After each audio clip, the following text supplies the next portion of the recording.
یہ اب ان کو کہا جاتا ہے کہ جناب ان کو ہم نے پروجیکٹ ڈائریکٹر بنا دیا ہے ان 4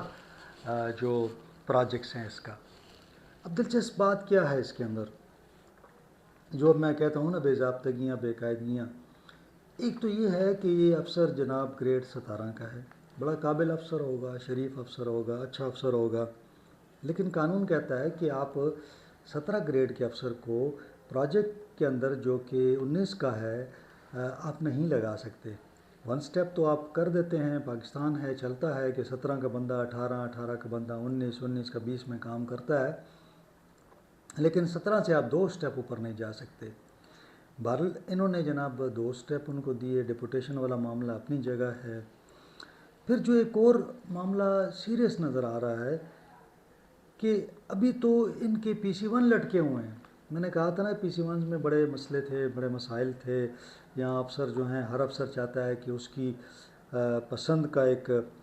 PC1 بن جائے تاکہ وہ جن کو فائدہ دینا چاہتا ہے ان کو فائدہ دے سکے۔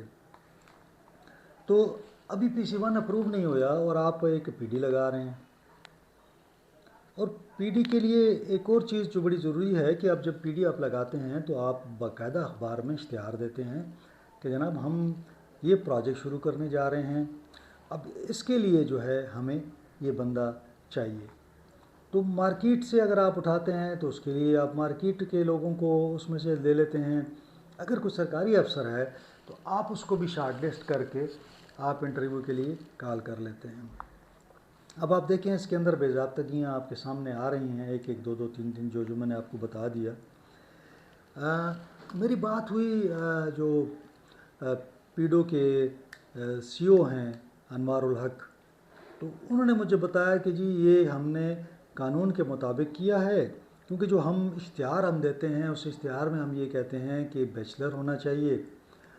بیچلر کے ساتھ ساتھ ہم کہتے ہیں کہ 15 سال کا ایکسپیرینس ہونا چاہیے یا 12 سال کا۔ انہوں نے مجھے وہ اشتہار بھی بھیجوا دیا جو اس حوالے سے آتا ہے۔ اب اس کے اندر یہ تھا کہ یہ چیزیں جو انہوں نے بتائیں وہ تو اس کے اندر آ رہی تھیں، لیکن جب میں نے مزید چیک کیا کہ کیا ریکوائرمنٹس ہوتی ہیں تو میں نے جب دیکھا تو اس میں جو پروجیکٹ پالیسی بنائی گئی تھی اس کے اندر یہ تھا کہ اگر ایک پروجیکٹ 3 ارب سے اوپر کا ہے تو اس کے لیے 19 گریڈ کا پروجیکٹ ڈائریکٹر چاہیے، اور اگر اس سے نیچے ہے تو پھر 18 گریڈ کا۔ تو اگر یہ 3 ارب سے کم کا پروجیکٹ ہے تو آپ بالکل سے گریڈ 17 کا بھی آپ لگا سکتے ہیں۔ اب اس کے اندر بڑا کلیئر لکھا ہوا ہے، پھر ڈیپوٹیشن کے حوالے سے بھی بڑا کلیئر میں نے دیکھا، اس کے اندر وہ بھی بڑا کلیئر لکھا ہوا تھا۔ اب یہ چیزیں بادی نظر میں تو لگتا ہے کہ معاملہ کچھ گڑبڑ ہے۔ میں نے پھر کوئی اپنے ذرائع، اپنے جیسے چڑیا، اپنے جو کوے، ان کو آگے پیچھے بھجوایا، میں نے کہا جی پتہ کریں کیا ہو کیا رہا ہے۔ پتہ یہ لگا کہ جناب یہ تو، اور مجھے بھی پتہ تھا تقریباً 1 مہینے سے کہ یہ پوسٹنگ ہونے جا رہی ہے اور ایک بندہ آنے والا ہے، اور مجھے بتایا گیا کہ جناب چیف منسٹر صاحب خود انٹرسٹڈ ہیں کہ اس بندے کو پروجیکٹ ڈائریکٹر لگایا جائے، اور CM ہاؤس کے بڑے ذمہ دار ایک افسر نے مجھے بتایا کہ جناب انہیں CM صاحب نے کہا ہے کہ یہ کنوے کیا جائے اور ان کو لگوایا جائے۔ اب جب میں نے اس حوالے سے پھر CM صاحب سے رابطہ کیا، میں نے کہا جناب ایک تو یہ ہے کہ پروجیکٹ بہت بڑا پروجیکٹ ہے، گریڈ 19 کا ہونا چاہیے افسر، پھر مطلب یہ جو سارے معاملات تھے میں نے ان کے سامنے رکھے، تو ان کا یہ کہنا تھا کہ جی بات یہ ہے کہ میں چیف ایگزیکٹو ہوں، مجھے پتہ ہے کہ کیا چیز درست ہے کیا غلط ہے۔ تو میں کافی امپریس ہوا کہ ظاہر ہے کہ